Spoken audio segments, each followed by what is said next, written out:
అయ్యో అత్తయ్య, మీరెందుకు నా దగ్గర ఇంతలా మొహమాట పడుతున్నారు? ఇందాకే కదా చెప్పారు నేను మీ కూతుర్లాంటిదాన్నని. పర్లేదు చెప్పండి అత్తయ్య గారు, మీరేం చెప్పాలనుకుంటున్నారు అని అమాయకంగా అడిగింది అనురాధ. ఇప్పుడు నా కొడుకు తీసుకొచ్చి ఇంట్లో పెట్టిన అమ్మాయి మరెవరో కాదు రాధా. నీకు పెళ్లికి ముందు చెప్పాను కదా, నా కొడుకుని ట్రాప్ చేసి ఒక అమ్మాయి తనతో ప్రేమలో పడేలా చేస్తోందని. తనే ఈ ప్రియాంక అని ఇబ్బందిగా చెప్పింది వేదవతి. ఆమె చెప్పిన మాటలకి షాక్ అయి చూసింది అనురాధ. నిజానికి మేము మిమ్మల్ని ఇద్దరినీ ఇక్కడ వదిలి వెళ్ళడానికి కారణం మీరిద్దరూ కొంచెం క్లోజ్ అవుతారని. కాని వాడు మేము లేని టైం చూసుకొని ఇలా అమ్మాయిని ఏకంగా ఇంట్లోకి తెచ్చిపెడతాడని అస్సలు ఊహించలేదు.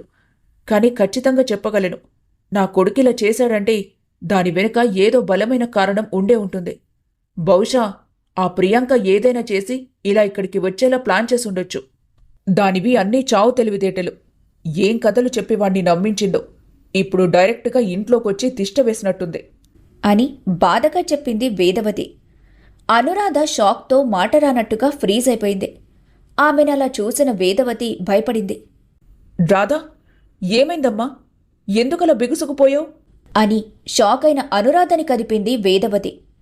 అనురాధ తేరుకుంటూ వేదవతి చేతిని తోసినట్టుగా పక్కకు నెట్టింది. రాధా, ఏమైంది? అని వేదవతి అడుగుతూ ఉండగానే ఆమెని ఆపమన్నట్టుగా చెయ్యి చూపించింది. ఇప్పుడు మీరేం చెప్పారు? మీ అబ్బాయి ఇంట్లోకి తీసుకొచ్చింది తను ప్రేమించిన అమ్మాయిననే కదా? అంటే కట్టుకున్న భార్య ఉండగానే తన ప్రియురాలితో నా ముందు తిరుగుతున్న మీ అబ్బాయిని చూస్తుంటే నాకేం మాట్లాడాలో కూడా అర్థం కావట్లేదు అత్తయ్య గారు. ఏంటి, తనతో వాడు క్లోజ్గా ఉన్నట్టు బిహేవ్ చేశాడా? అని ఆశ్చర్యంగా అడిగింది. ఇక చాలా ఆపండి అత్తయ్య గారు. నా ముందే ఇలా ఉన్నారంటే నాకు తెలియకుండా వాళ్ళిద్దరూ ఇంకా ఎంత దూరం అయ్యుంటారో ఊహిస్తేనే నేను తట్టుకోలేకపోతున్నాను. నిజం చెప్పండి, ఈ విషయాలన్నీ మీకు ముందే తెలుసు కదా? తెలిసే నేనైతే నోరు మెదపకుండా ఉంటానని నాతో పెళ్లి చేశారు కదా? రాధా, నువ్వనుకున్నట్టు ఏమీ జరగలేదమ్మా. నా కొడుకు అలాంటివాడు కాదు. ఖచ్చితంగా ఆ ప్రియాంక ఏదో చేసే ఉంటుంది. మీ కొడుకేమైనా చిన్నపిల్లవాడు అనుకుంటున్నారా? ఎవరు ఏం చెప్తే అది చేయడానికి నమ్మడానికి? మీకు మీ కొడుకు మీద అంత నమ్మకం ఉండొచ్చు, కానీ నా కళ్ళతో వాళ్ళిద్దరూ దగ్గరగా ఉండటం చూశాను. నన్ను ఎలా నమ్మమంటారు? ఇదంతా మీ కొడుకు కావాలని చేయట్లేదని నేను వచ్చిన దగ్గర నుండి చూస్తున్నాను. ఎంతసేపు నేను ఏదో మీ డబ్బు చూసి మిమ్మల్ని వలలో వేసుకుని ఇలా చేశానని అంటున్నారు. నా మాట కనీసం వినడానికి కూడా ఇష్టపడట్లేదు. అసలు నా మొహం చూస్తేనే అసహించుకొని వెళ్ళిపోతున్నారు. నాకెలా ఉంటుంది? ఇప్పటి వరకు ఆయన ఎందుకు అలా ఉన్నారో, ఎప్పటికైనా మారుతారు, మార్చుకోవచ్చు అనుకున్నాను, కానీ అది కుదరదని ఇప్పుడిప్పుడే అర్థమవుతుంది. నిజం చెప్పండి, ఇలా నాలాగా చదువురాని వాళ్ళైతే మీరు చెప్పినట్టుగా మీ కొడుకు తన ఇష్టానికి ప్రవర్తించినా నేను నోరు మూసుకొని ఉంటుందని ఆలోచించి నా గొంతు కోసారు కదా? అని ఆవేశంగా అంది అనురాధ. రాధా, ఏంటా మాటలు? నువ్వు నా ప్రాణ స్నేహితురాలు జానకి కూతురువి. నిన్ను నేను ఎందుకిలా చేస్తాను? నిజంగా నా మనసులో అలాంటి ఆలోచనలు లేవమ్మా. మనస్ఫూర్తిగా నిన్నిష్టపడి నా కోడలిగా చేసుకున్నాను, కానీ మరో ఉద్దేశంతో కాదు అని నచ్చచెప్పబోయింది వేదవతి. అదే నేను కూడా అడుగుతున్నాను అత్తయ్య గారు. ఎక్కడో మారుమూల ఊర్లో ఉన్న నన్ను ఇంత పెద్ద బిజినెస్ చేస్తున్న మీ కొడుక్కి పెళ్లి చేసుకోవడానికి అసలు కారణమేంటి? గొప్ప చదువులు చదివిన మీ కొడుక్కి కనీసం అక్షరం ముక్క రాని నన్ను మాత్రమే ఎందుకు అతని భార్యని చేయాలని చూశారు? ఎందుకంటే నాకు కావాల్సింది నా కొడుక్కి భార్య మాత్రమే కాదు, ఈ ఇంటిని చక్కదిద్దే ఒక మంచి అమ్మాయి. నేను నా కొడుక్కి ఎలాంటి గుణగణాలున్న అమ్మాయి కావాలనుకున్నానో అవి నీలో ఉన్నాయి కాబట్టి నిన్ను మెచ్చి ఇలా పెళ్లి చేశాను. అంతేగాని నువ్వనుకున్నట్టుగా ఏం చేసినా అరిగిమనిగుంటుందనుకునైతే నీకు పెళ్లి చేయలేదు. నేను ఏ రోజు కూడా నా దగ్గర డబ్బులు లేకపోయినా ఒకరి దగ్గర మాట పడలేదు. అలాంటిది ఇక్కడికొచ్చిన దగ్గర నుండి ప్రతిరోజు మీ కొడుకు నన్ను సూటిపోటి మాటలతో ఎన్నో రకాలుగా ఇబ్బంది పెడుతున్నా కూడా మారు మాట్లాడలేదు. పైపెచ్చు నేను మీ ఆస్తికి వల వేశానంటున్నాడు. నేనెంత ఆత్మాభిమానం కల అమ్మాయినో మీకు తెలుసు కదా అత్తయ్య గారు. మరి నేను కట్టుకున్న భర్త నన్ను అలాంటి మాటలంటుంటే నాకెలా ఉంటుందో కొంచెమైనా అర్థం చేసుకోండి అని అప్పటిదాకా ఉగ్గబట్టిన కన్నీళ్లకి స్వేచ్ఛనిచ్చింది అనురాధ. వేదవతి వెంటనే ఆమెని హగ్ చేసుకుంది.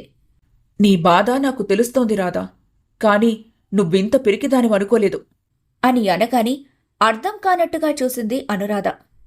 నీ భర్తతో వేరే అమ్మాయి అలా క్లోజ్గా తిరుగుతోందని నువ్వు చూసినప్పుడు నువ్వు చేయాల్సిన మొదటి పని ఆమెని ఈడ్చిపెట్టి కొట్టడం.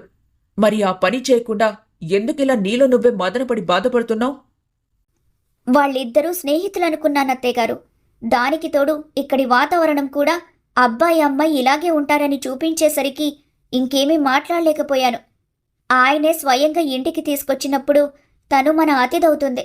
నేను గట్టిగా ఏదైనా మాట్లాడితే ఆ అవమానం ఆ అమ్మాయికి కాదు, నా భర్తకే చేసినట్టవుతుందని నేను ఓర్పుగా ఉన్నాను తప్ప, ఈ విషయం తెలుసుంటే మీ వరకు రాకుండానే నా సమస్యను నేనే తీర్చుకునేదాన్ని. ఇప్పుడు చెబుతున్నాను వినురాధ. ఆ ప్రియాంక మీద ఫుల్ రైట్స్ నీకిస్తున్నాను. నువ్వేం చేస్తావో నాకు తెలీదు. దాన్ని ఈ ఇంట్లో నుండే కాదు, నా కొడుకు జీవితం నుండి కూడా బయటికి వెళ్ళగొట్టాలి. అప్పుడే నీకు ధైర్యం ఎక్కువ అని నేను నమ్ముతాను. లేదంటే నువ్వు కూడా అందర్లాంటి అమ్మాయివని అనుకుంటాను. ఒకవేళ నేను ఆమెను వెళ్ళగొట్టినా కూడా మీ కొడుక్కి తగ్గట్టుగా నేనుండను కదా అత్తయ్య గారు. మరి దానికేం చెయ్యాలి అని కళ్ళు తుడుచుకుంటూ అమాయకంగా అడిగింది. రాధా, నీకు వాడిలా చదువు లేకపోయి ఉండొచ్చు, కానీ లోకజ్ఞానం చాలా ఉంది. నీకు కావాల్సింది కేవలం వాడికి తగ్గట్టుగా ఎలా మారాలనే దాని గురించి మాత్రమే. ఆ విషయంలో నేను నీకు హెల్ప్ చేస్తాను. ముందు నువ్వు ఈ ప్రియాంక పని పట్టు చాలు. రాధ సరే అన్నట్టుగా తల ఊపి కిచెన్లోకి వెళ్ళిపోయింది. వేదవతి వెంటనే మొబైల్ తీసుకుని బయటికి వెళ్లి అనిల్కి కాల్ చేసింది. చెప్పండి ఆంటీ, ఏంటి విషయం? అని అడిగాడు అనిల్. నీ ఫ్రెండ్ తన లవ్వర్ని తీసుకుని ఇంటికి తీసుకొచ్చి పెడితే కనీసం వాడి గురించి పట్టించుకోకుండా ఏం చేస్తున్నావురా నువ్వు? అని గట్టిగా అరిచినట్టే అడిగింది వేదవతి. వాట్? ప్రియాంక ఇంటికొచ్చిందా? తను ఫారెన్కి కదా వెళ్ళింది.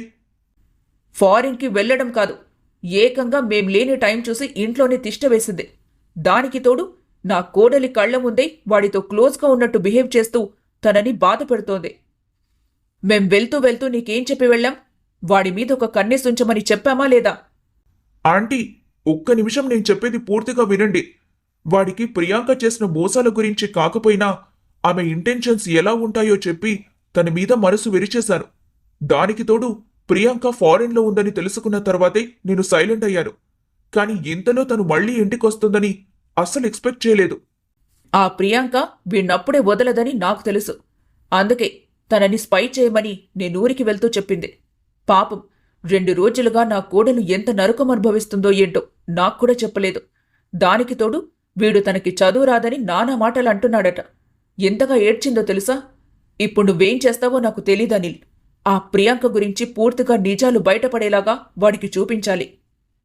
ఆల్రెడీ తనకి ఆంటీగా నేను ప్రూఫ్స్ కలెక్ట్ చేశాను. ఆ ప్రియాంక ఇక్కడికొచ్చాక నేరుగా చూపించాలని సైలెంట్ అయ్యాను. ఇక తను కూడా ఇక్కడే ఉంది కాబట్టి ఇప్పుడే నేను వాడికి అర్థమయ్యేలా చెబుతాను. మీరు టెన్షన్ పడకండి. నువ్వేం చేస్తావో నాకు తెలీదనిల్. కేవలం 2 రోజులు మాత్రమే టైం ఇస్తున్నారు. ఆ ప్రియాంక మా ఇంట్లో నుండి వెళ్ళిపోయేలా చెయ్యి అని చెప్పి కాల్ కట్ చేసింది వేదవతి. ఛ, అప్పుడే ఎప్పుడది ఫారిన్ నుండి వచ్చింది? వేద్ని కన్విన్స్ చేసి ఎలా ఇంట్లో చేరింది? వీడు కూడా నాతో ఒక్క మాట కూడా చెప్పలేదు అనుకుంటూ ఎవరికో కాల్ చేసి 5 నిమిషాలు మాట్లాడి పెట్టేశాడు అనిల్. ప్రియాంక, ఇప్పటిదాకా నిన్ను వదిలి తప్పు చేశాను. ఇక నీ చాప్టర్ క్లోజ్ చేయకపోతే చూడు అని అనుకుంటూ వేదాంశ్ దగ్గరికి వెళ్లాడు అతను. ఎప్పుడూ వర్క్లో బిజీ ఉండే అతను ఈరోజు ఏదో ఆలోచనలో ఉండటాన్ని అనుమానంగా చూస్తూ లోపలికొచ్చాడు. ఏంట్రా, ఏదో దీర్ఘాలోచనలో ఉన్నావు? ఏంటి కథ? ఏం లేదు. ఈరోజు పొద్దున్నుండి మామ్ నా కాల్ లిఫ్ట్ చేయలేదు. వాళ్ళేమైనా బయలుదేరి వస్తున్నట్టు నీకని ఇన్ఫర్మేషన్ ఇచ్చారా? ఏ విషయమైనా కొడుకుగా ముందు నీకేగా చెబుతారు, తర్వాతేగా నాకు చెప్పేది. నీకు తెలియకుండా వాళ్ళు ఎలా వస్తారా? అయినా వస్తే మాత్రం ఏమైంది? అంత పర్టికులర్గా అడుగుతున్నావు? అలా అనేం కాదు. మామ్ వాళ్లతో ఒక ఇంపార్టెంట్ విషయం గురించి చెప్పాలి. అది వాళ్ళు వచ్చినప్పుడు నేను కూడా ఇంట్లో ఉంటే బాగుంటుందని అడిగానంతే. అబ్బో, ఏంటో ఆ ఇంపార్టెంట్ విషయం. తెలియాల్సినప్పుడు నీకు కూడా తెలుస్తుంది. కానీ ఏంటి, వర్క్ చేయకుండా ఇలా వచ్చావు? రోజులో 16 గంటలు నాతో వర్క్ చేయించుకుంటూ కూడా 5 నిమిషాలు బ్రేక్ తీసుకుంటే ఇలా అడుగుతున్నావే? ఏకంగా నీకు చెప్పా పెట్టకుండా ఫారిన్ ట్రిప్ అంటూ వెళ్ళిపోయిన నీ పిఏ మీద మాత్రం నీకు కొంచెం కూడా కోపం రాదు కదా? అనిల్, ప్లీజ్, నీకు మొదటి నుండి ప్రియా మీద ఎందుకంత కోపమో నాకు తెలియదు. బట్ తను ఫారెన్ వెళ్ళింది, తన ఫ్రెండ్ ఫాదర్కి సర్జరీ చేయించడానికి. ఆ విషయం నాతో చెప్పింది. ఇక ఇంతటితో తన గురించి మనిద్దరి మధ్య డిస్కషన్ తీసుకురాకు. మోరోవర్, ప్రియాంక గురించి తప్పుగా ఆలోచించడం మానుకు.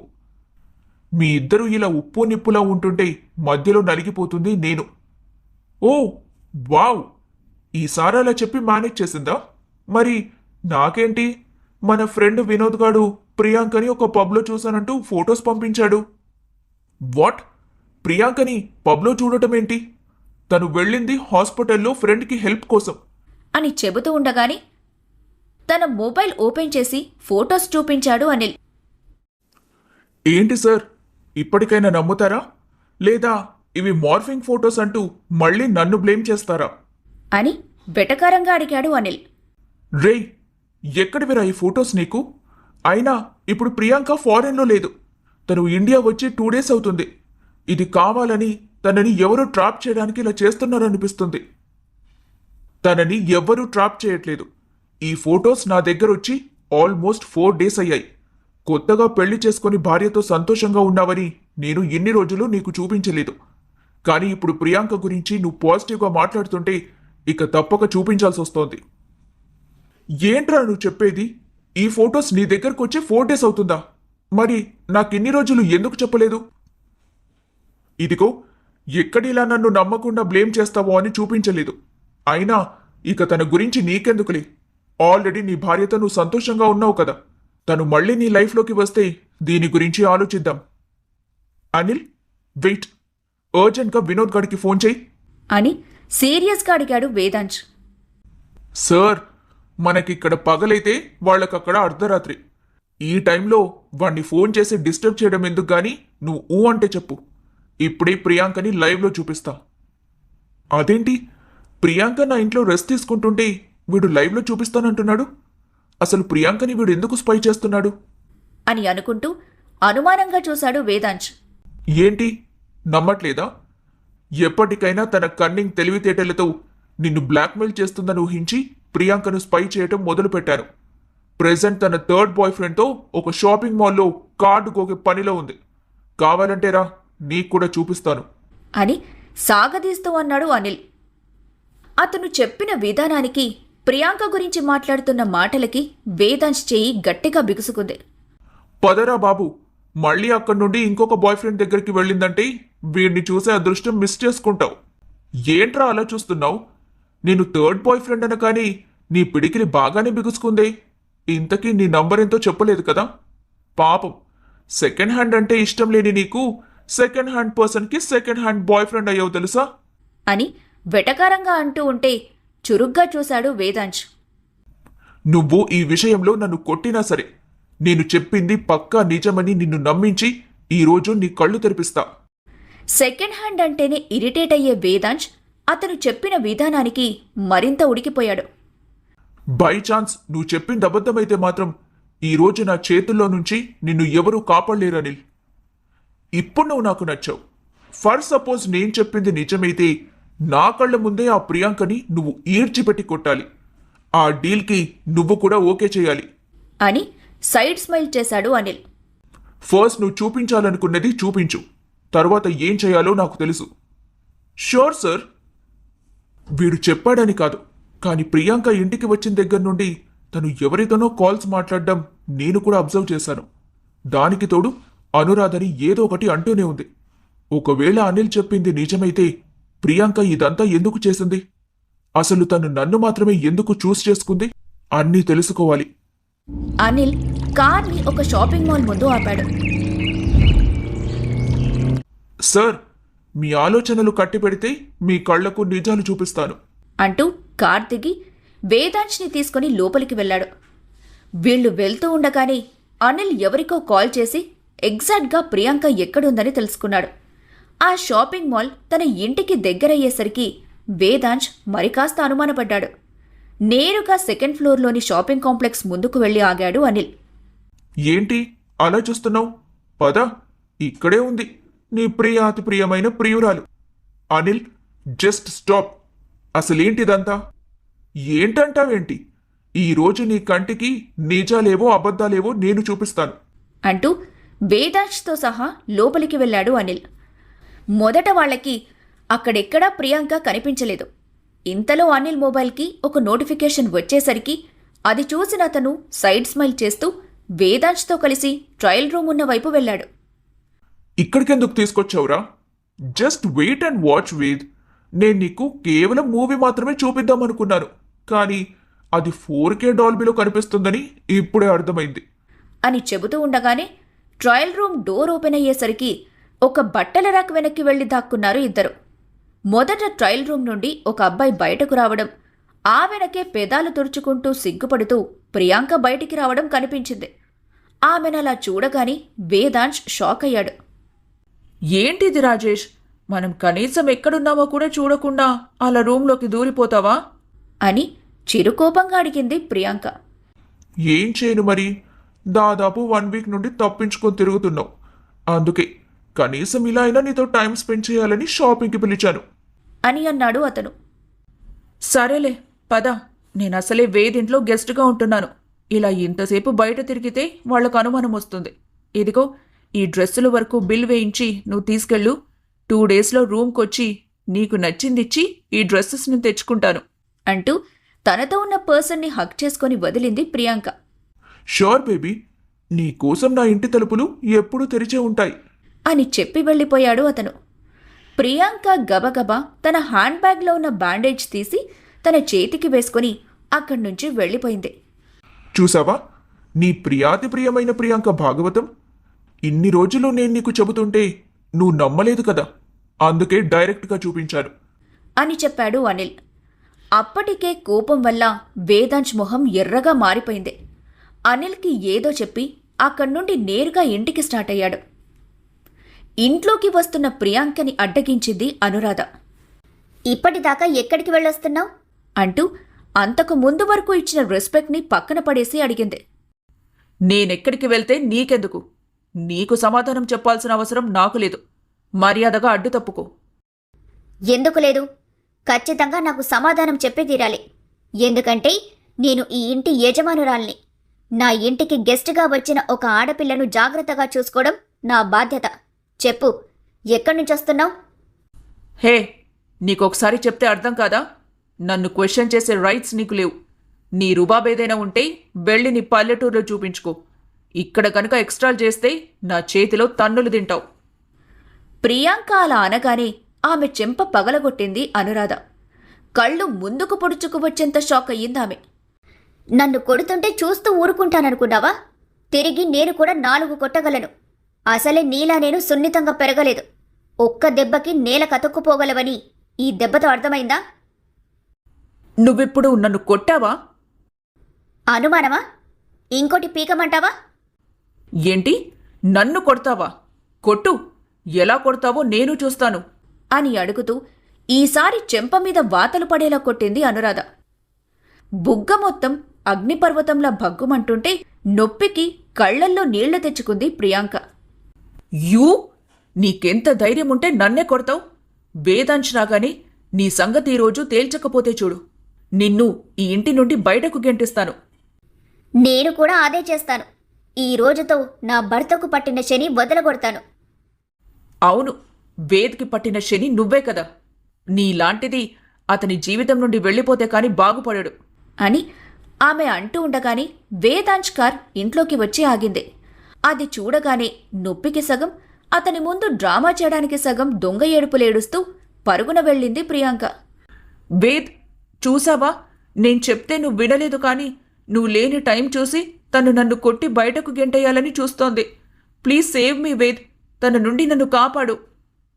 తను నిన్ను కొట్టిందా? ఎందుకు? ఎందుకని అంత నింపాదిగా అడుగుతున్నావేంటి? నీ లైఫ్లో నుండి నేను వెళ్ళిపోవాలట. తనే ఈ ఇంటికి రాణి అని చెబుతుంది. నీ మీద ఈ ఇంటి మీద సర్వ హక్కులు తనవేనట. అందుకే ఈ ఇంట్లో ఎవరుండాలో ఉండకూడదో తనే డిసైడ్ చేస్తానంటూ నన్ను బయటకి గెంటేయాలని చూస్తోంది.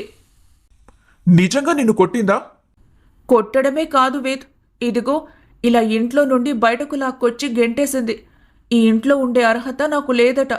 నీ జీవితంలో నుండి కూడా నేను ఎంత త్వరగా వీలైతే అంత త్వరగా వెళ్ళిపోవాలట. లేకపోతే తనేంటో చూపిస్తానంటూ బెదిరిస్తోంది. అంటే తనకి మన గురించి తెలిసిపోయిందా? తెలిసిపోతేనే కదా ఇలా మాట్లాడుతుంది. అయినా ఇలాంటి వాళ్ళు ముందుగానే అన్నీ తెలుసుకొని ఏమీ తెలియనట్టుగా నాటకాలాడుతుంటారు వేద్. ఈ పల్లెటూరి మొద్దులు సామాన్యులు కాదు. అమాయకంగా నటించి బాగా డబ్బున్న వాళ్ళని వలలో వేసుకుంటారు. అచ్చంగా ఇప్పుడు తను చేస్తున్నట్టే. వేదాంశ్ గారు, నేను తనని కొట్టింది నిజమే, కానీ ఆమె చెప్పిన మాటలు నేను అనలేదు అంటూ ముందుకొచ్చింది అనురాధ. చూసావా వేద్, నా ముందొక మాట నీ ముందు మరో మాట మాట్లాడుతోంది. ఇప్పుడు తనవన్నీ అనలేదంటే నేను అబద్ధం చెప్పినట్టు కదా. అంటే నన్ను నీ ముందు దోషిని చేసి నీ మనసులో నా స్థానాన్ని విరిచేయాలని చూస్తోంది. ఇలాంటిదాన్నా నువ్వు పెళ్లి చేసుకుంది అని దొంగ కన్నీళ్లు కారుస్తూ అడిగింది ప్రియాంక. నిజమే, ఇప్పుడే నాకు అర్థమైంది ఎవరు ఎలాంటి వాళ్ళోనని. మనందరం ఇంట్లోకి వెళ్ళి మాట్లాడుకుందాం పదండి. ఈరోజు నిజానిజాలు మొత్తం తేల్చి నా లైఫ్కి పట్టిన శనిని వదిలించుకుంటాను అని లోపలికి నడుస్తూ చెప్పాడు వేదాంశ్. శని అనేసరికి ఇందాక ప్రియాంక కూడా తనను అదే మాట అనటం గుర్తొచ్చిన అనురాధ బాధగా మారిపోయింది. అయినా నేను ఈయన మాటల్ని పట్టించుకోకూడదు. ఎలాగైనా ఈ ప్రియాంక చెర నుండి ఇవన్నీ బయటపడేయాలి. అందులోనూ ఇంట్లో అత్తయ్య గారు కూడా ఉన్నారు కాబట్టి ఆవిడ కూడా నాకు సహాయం చేస్తారు అనుకుంటూ వాళ్ల వెనకే లోపలికి వెళ్ళింది అనురాధ. దీన్నెలా బయటకి పంపించాలా అని అనుకున్నాను. కానీ అనుకోకుండా మంచి ఛాన్స్ వచ్చింది. ఈ దెబ్బతో ఈ అనురాధని బయటికి గెంటడం, నేను ఈ ఇంట్లోకి రావటం ఒకేసారి జరుగుతాయి. అనురాధ, నన్నే కొడతావా? వేదాంశ్ చేతే నిన్ను కొట్టించి బయటికి గెంటించకపోతే నా పేరు ప్రియాంకనే కాదు అని మనసులోనే కచ్చగా అనుకుంది. మామ్, నువ్వెప్పుడొచ్చావు? అని గుమ్మం దగ్గర నిల్చొని చూస్తున్న వేదవతిని అడిగాడు వేదాంశ్. నేను రావాల్సిన టైంలోనే వచ్చాను, కానీ నీ పక్కన తనేంటి? తను ఎవరో నీకు తెలుసు కదా మామ్.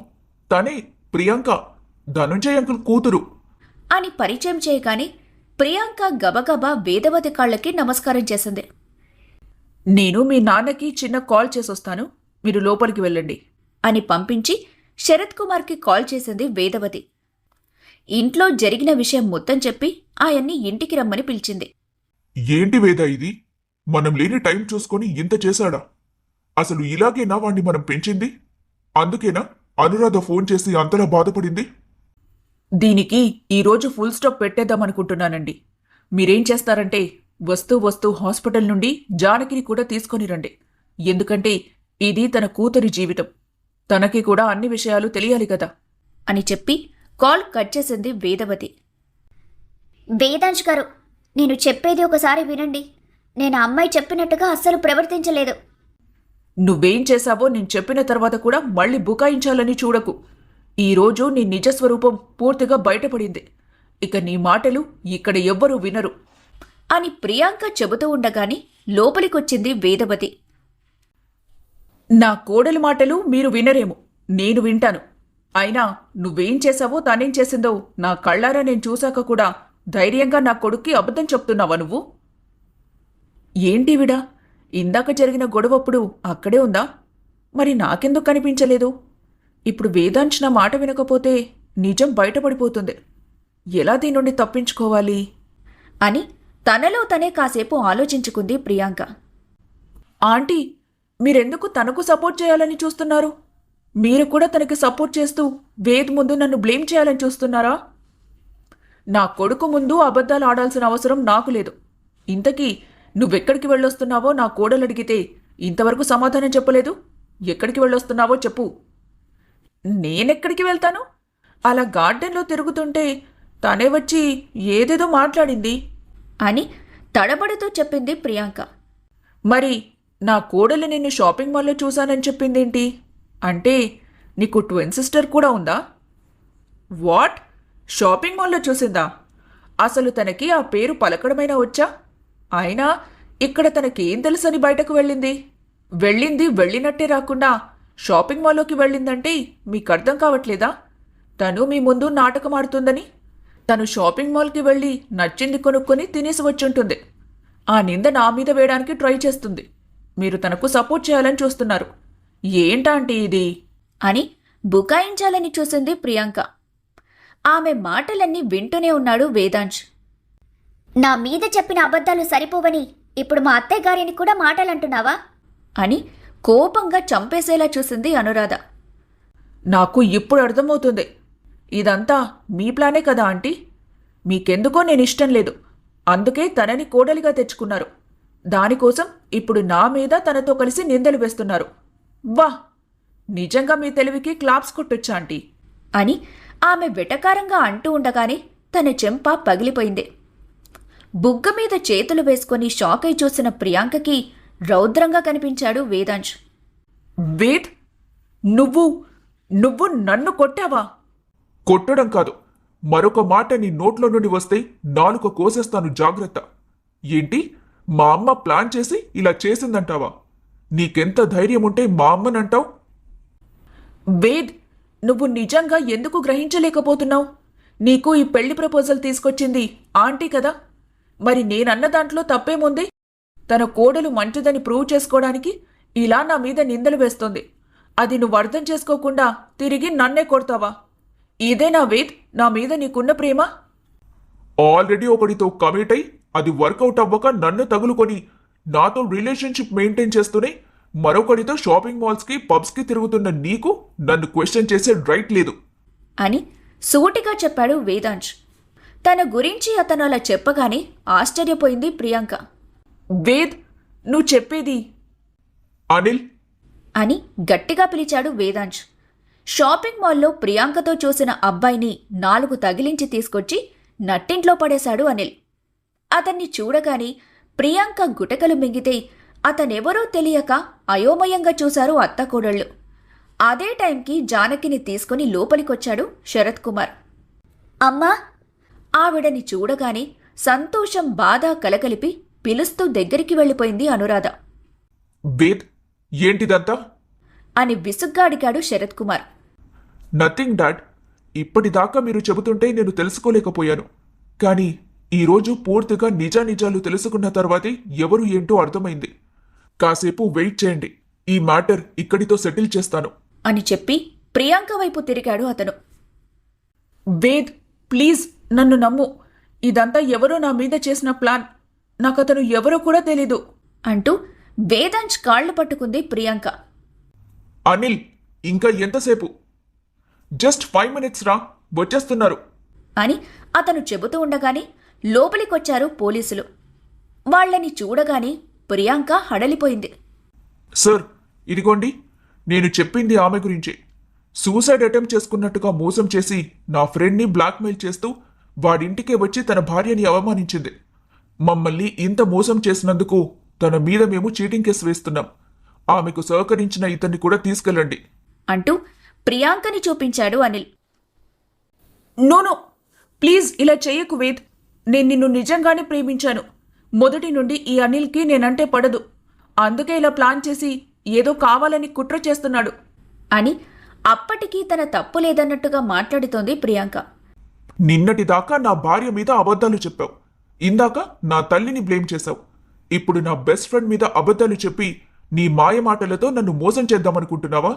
వాళ్ళు వీళ్ళు చెప్పడం కాదు, నేను చెబుతున్నాను విను. నువ్వు షాపింగ్ మాల్లో వీడితో కలిసి ట్రయల్ రూమ్ నుండి బయటకి రావడం నా కళ్లతో చూశాను. అలాగే ఇంట్లో ఆ రోజాతో కలిసి నువ్వేం ప్లాన్ చేయాలనుకుంటున్నావో మాట్లాడటం నా చెవులతో విన్నాను. కానీ అసలు నీ గురించి పూర్తిగా తెలుసుకోవాలని నా భార్యని నువ్వు అన్నేసి మాటలంటున్నా కూడా ఏం మాట్లాడకుండా సైలెంట్గా ఇప్పటిదాకా వెయిట్ చేశాను.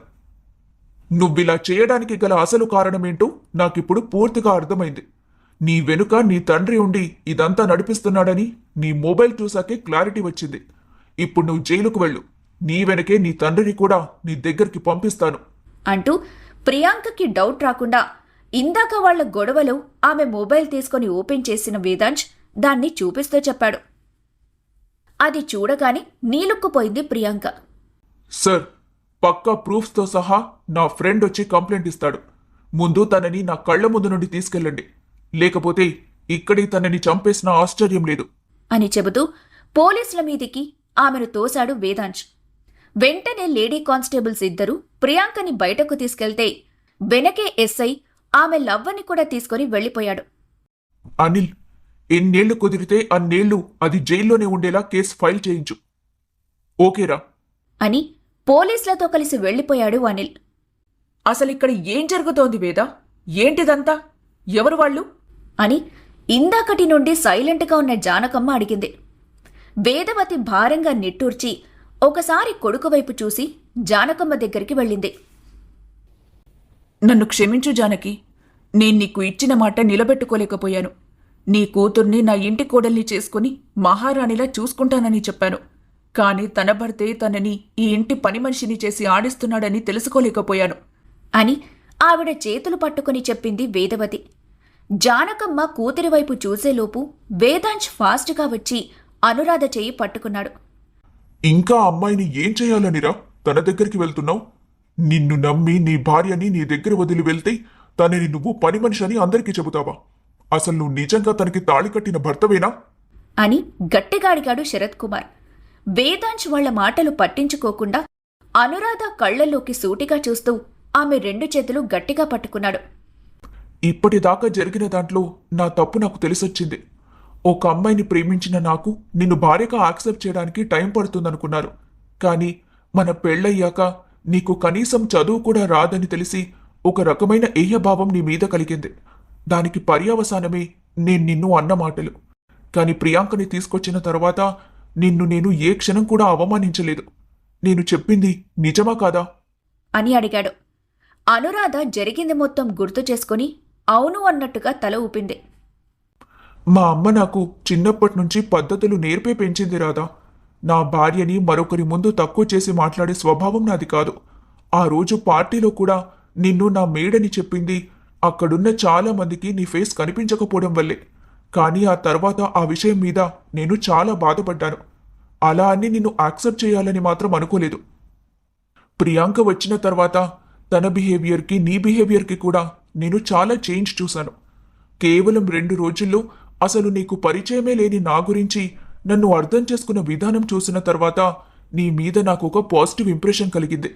తరువాత ఇంటి పరువు గురించి ఒక కోడలిగా ఆలోచించినప్పుడు మరికొంచెం ఇంట్రెస్ట్ పెరిగింది.